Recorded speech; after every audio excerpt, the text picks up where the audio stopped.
But Brighton come here with only 3 points, but I think they've been unlucky so far. Some good performances, notably last week against Manchester United, when they were beaten in the 100th minute and hit the woodwork 5 times.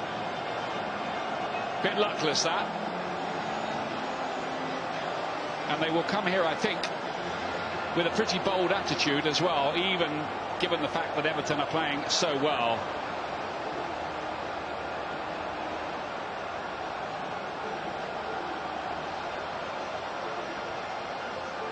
3-0 away win as well at Newcastle in their only away game in the league so far. Let's check on the two teams for you today then.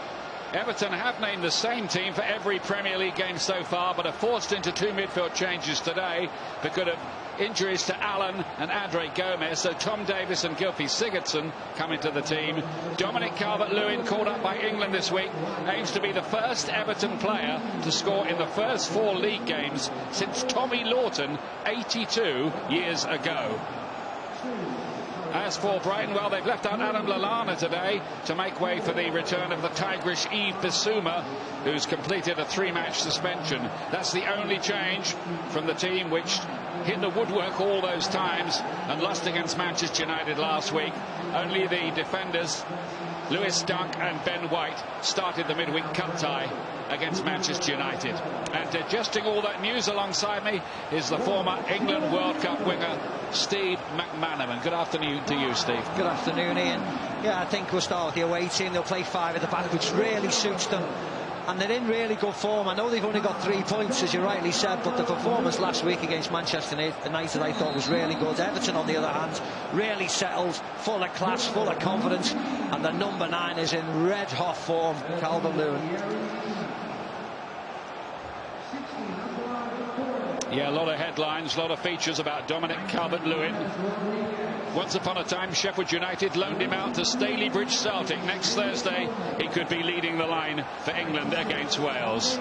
And it might not be too much longer before Tariq Lamptey, Brighton's 19-year-old wing-back, gets an England call-up himself, because he's one of the breakout stars of this new season.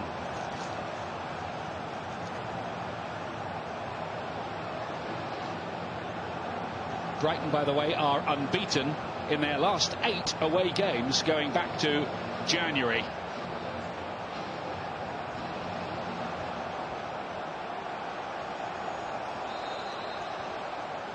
And once again, the message goes out from the Premier League players that there's no room for racism.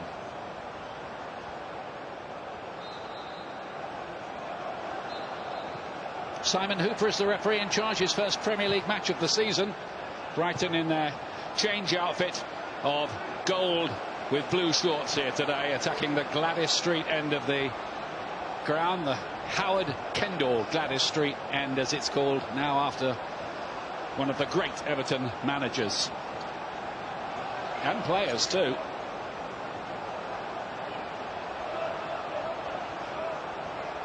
Here's White. Across to Lewis Dunk. By the way, if you want to watch the match without the added crowd sound effects, go to BT Sport Extra 1 HD for that. Here's Lamptey's first involvement. Cost £4 million, and there are some people on the south coast who are saying he's worth 10 times that already. It'd be good to see him actually this afternoon. Different formations today from the two sides, and already you can see he's nice and wide. Richarlison's going to have to look after him and work hard if he's going to be chasing him up and down. So we could play a lot further forward than last week, Tariq Lamptey. Since Brighton have come into the Premier League, they've lost every time they've come to Goodison Park, and Bissouma's over around that. It's fallen to Calvert-Lewin, who nearly scores again at the start of this remarkable season. Richarlison's effort is blocked, and that was given away. Maybe a little bit of rust from Bissouma, who's missed the last 3 games suspended. Yeah. I'd say a lot of rust, Ian. He was fast asleep with his play, really lethargic when he was playing. Calvert-Lewin with the head down, hooked away by Dunk. That's a fantastic piece of control by Trossard, but Davies nicked it away from him. Can only imagine the levels of confidence in this Everton camp just at the moment.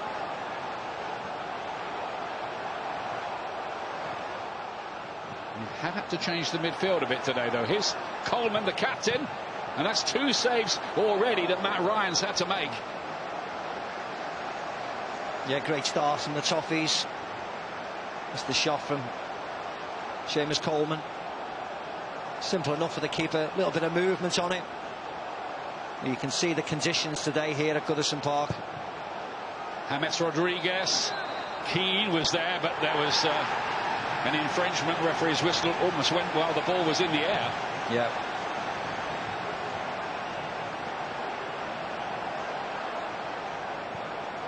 That's the Calvert-Lewis chance. Basuma turns, but huge touch there, and of course rightly stolen by Everton. Just trying to whip it in that near post. Dominic Calvert-Lewin. He's got 8 goals in 5 games so far this season, including 2 hat-tricks. Not too shabby, that, and an England call-up. Yeah, congratulations for his England call. Let's hope he plays, starts, get his first cap. Very proud moment for him and his family. Solly March, regular starter so far this season, had a difficult time with injury in the last campaign. Flicked on cleverly by Connolly towards Maupay. Those two developing an understanding now. Connolly's getting picked all the time up front, the youngster.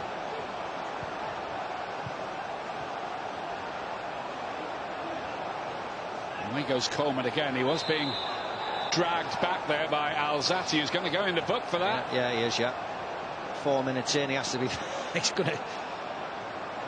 Fine line now for the rest of the game by Alzati, but it was just slightly cynical. Seamus Coleman does really well, gets right across him, and he has to pull him back. And as soon as you do that, it's classed as a yellow card, unfortunately.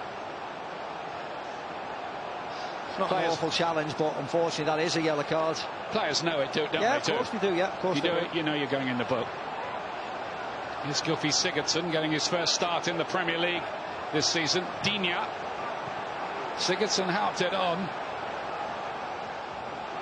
And here's Maupay, who's taken over the number 9 shirt for Brighton this season.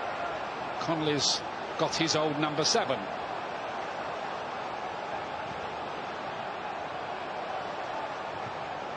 Coleman in there again, and Dunk, who might have a busy day today. He's of course very much the Brighton Rock, isn't he? Yeah. And he's the one who's playing in the middle of that back 3. You see him, he's the one who's communicating all the time, pointing out. It'll be a long day for the pair of them, or the 3 of them, sorry. Here's Lamptey. They've had a bit of an image makeover, haven't they? Yeah. Brighton. I mean, Chris Hughton did a fantastic job getting them in the Premier League and keeping them there. They want to push on, I think, and want to be a top half kind of team, don't they? Not just mere survivors. Yeah, last year was a year for Graham Potter to bed himself in. I think this year they've stepped on again. I think this formation that they played really suits them. I said this last week. And a little bit more quality. You see players who have regularly started for them the last couple of years now sitting on the bench, so the depth of the squad is improving. I think they've done a wonderful job, everybody concerned, at Brighton. 3 bottom 6 finishes for them so far, but they did end up 7 points clear of the drop last season, and that was thanks in no small measure to some really good away performances in the later stages of the season. That's Keane cutting it out for Everton. Coleman, now James Rodriguez, picked up by Yves Bissouma. Now Lamptey. Just hustled out of it in the end, but I don't think there's any question that Brighton would come here and sit back and look for a point. I think that they're going to give it a go, aren't they? Yeah, that's the only way to play nowadays. If you fancy yourselves and your confidence, that's the way they should play. And their 3 results, Brighton, albeit they've lost 2 to Chelsea and Man United, their 3 results and the way they played suggest that they should be confident. As we saw the great manager there of Everton working wonders. James Rodriguez, there's a bad ball from him. He stays down injured, and the free kick has been given.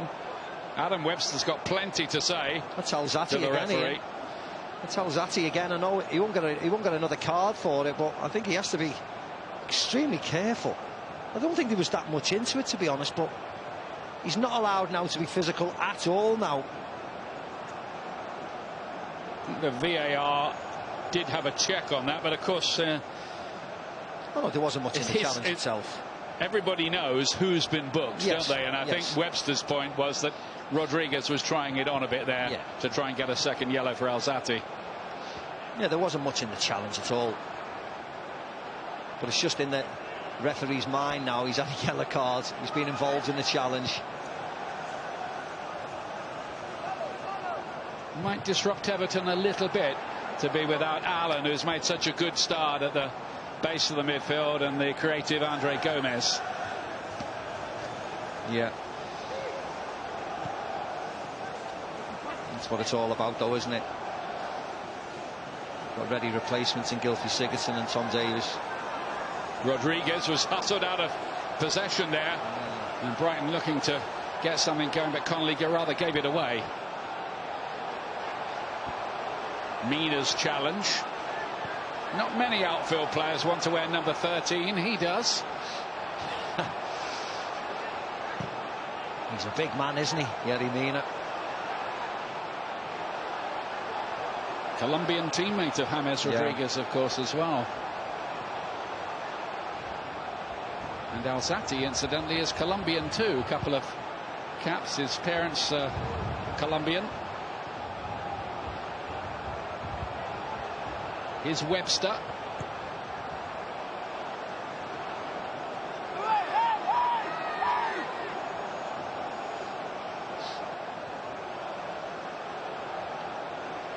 Will be Everton's throw, to be taken by the captain Seamus Coleman. And Carlo Ancelotti was saying the other day he's the best captain he's ever had. Last couple of years now. Among his captains have been John Terry and Sergio Ramos. Exalted company. Yeah, exactly. Seamus Coleman. Yeah, but what's that Sergio Ramos ever won? Or John Terry? He was a double winner, wasn't he? At Chelsea, Carlo Ancelotti. Yeah, he was, Didn't save his job a year later, mind. Here's Mina. Keane in the latest England squad, but that's not an accurate ball from him. Players will love this surface, won't they? Yes. So really slicked up, isn't it, by the rain?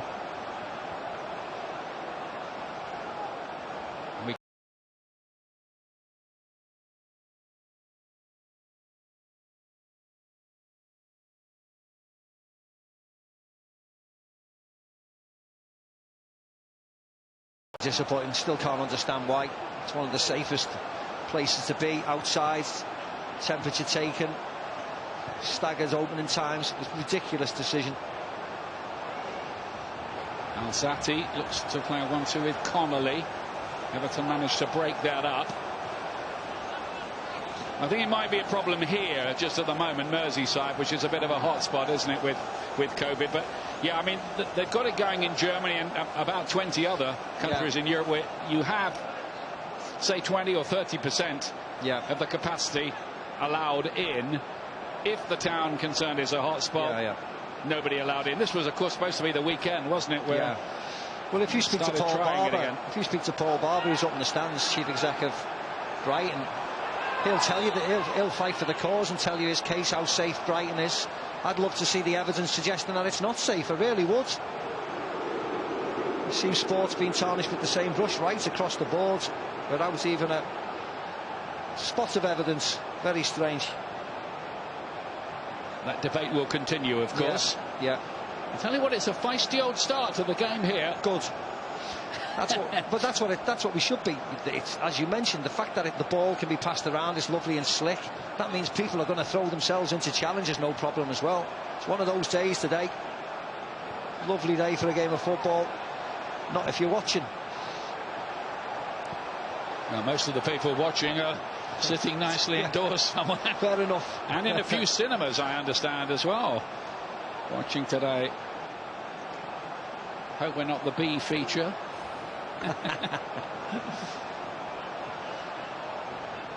Brought the popcorn if we'd known. Here's Ben White. And Alzate. Across to Webster, a defender who does like to bring it out from the back. And towards Connolly by Maupay. It was a nice move from Brighton, though, wasn't it, Ian? White across the back, and they moved the ball through the lines forwards, culminating in good possession down in the final third. Shows that they want to play. Shows that Graham Potter's teaching them the right things. And in their last away game in the league in Newcastle, Brighton were 2 up by now. 2 in the first 7 minutes. Sigurdsson. Now Digne. He's got 12 Premier League assists to his name already. Former Barcelona man. Successor to Leighton Baines, such a great Everton servant who's now retired.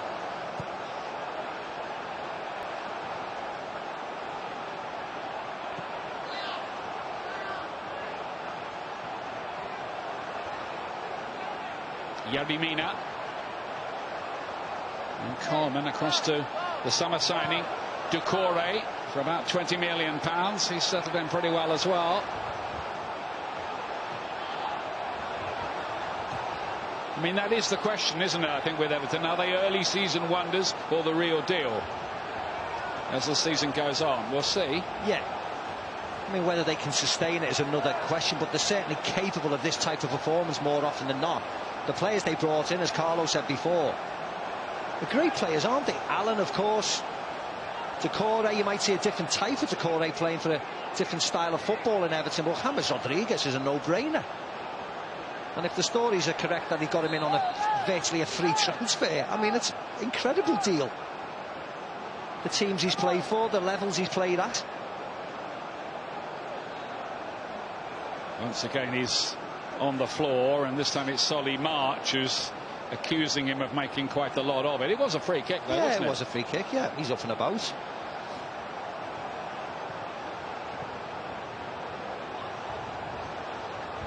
He's certainly a player who can pick the locks. Fascinating. Here he is on the ball now. Tom Davis. Now Doucouré. Richarlison, who was for this game, had a bit of an ankle sprain, we understand, in midweek, but has quickly shaken that off.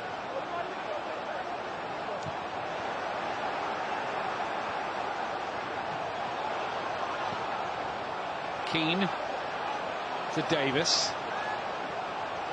Which is nice, though, by Everton, moving the ball quickly, which is what you want to see when a team is defending well, in a nice shape. Rodriguez's crossfield ball is aimed towards Digne, who won the header. Here's Sigurdsson this time. And a very good block in there by White. Back in again by Digne.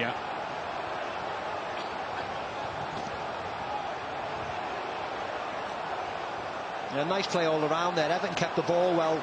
James Rodriguez switched play to Luca Dean. Good header back, well blocked by White. Sigurdsson dug out a lovely cross towards the back post, and there's Calvert-Lewin again.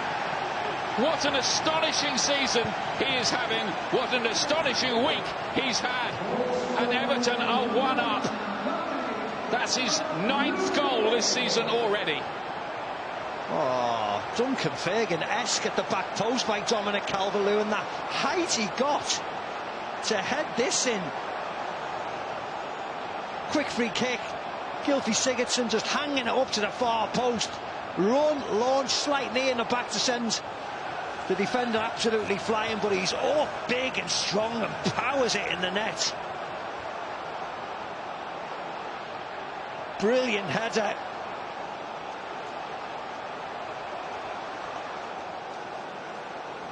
Goal's okay. Yeah. Usual check on it, of course. And there couldn't possibly be anything wrong with that. I think it was just a slight knee, Ian, as he's launching himself up in the air. He's got his knee out, and there's just a bit of contact, and I think that's what it was.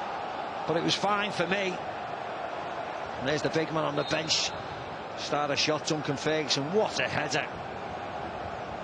Well, he was saying this week his mum was in tears when he rang up to say he'd been picked for England. Oh. And I think he shed a bit of a tear himself. He was saying it's been a pretty long road. I think he only got 11 goals in his first 3 Premier League seasons. A lot of people were saying, well, is he really good enough? at the top flight. He's worked hard, and my goodness me, this is an absolute flood of goals from him, isn't it? Yeah. Looks incredibly dangerous, and that's what you get with experience, with working hard, with learning from the right people. And he's got that. Duncan Ferguson and Carlo Ancelotti, he's come on leaps and bounds. You say all credit to him. It's all down to hard work. It's what you get, your rewards, and he's getting them now. Lovely header from him, wasn't it? Lovely header. He's the first Everton player to score in the first 4 top-flight games since Tommy Lawton, another great header of the ball, back in 1938-39 season. And I think he's only the 13th Premier League player ever to score in the first 4 games.